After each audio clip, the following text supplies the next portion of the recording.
और यहां पर आपको अहम खबर दें, अमेरिका मोदी का दिमाग कैसे ठिकाने पर लाया। CNN ने अंदरूनी कहानी बयान कर दी। हसास मालूमात मिलने के बाद अमेरिकी नायब सदर ने मोदी को फोन किया। CNN ने यह दावा किया है, हसास मालूमात मिलने पर अमेरिका मुदाखलत पर मजबूर हुआ है। हसास मालूमात मिलने पर अमेरिका मुदाखलत पर मजबूर हुआ। मोदी को बताया गया, कशीदगी रही तो सूरत हाल खतरनाक हो सकती है। जेडी वैंस ने मोदी पर जोर दिया, पाकिस्तान से बराह रास्त राब्ता करें। अमेरिका मोदी का दिमाग कैसे ठिकाने पर लाया।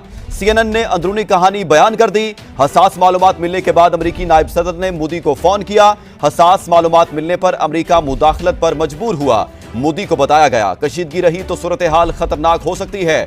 जेडी वैंस ने मोदी पर जोर दिया, पाकिस्तान से बराह रास्त राब्ता करें।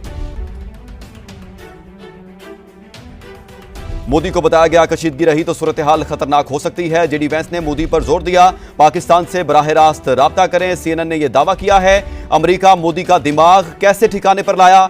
CNN ने अंदरूनी कहानी बयान कर दी है। हसास मालूमात मिलने के बाद अमेरिकी नायब सदर ने मोदी को फोन किया।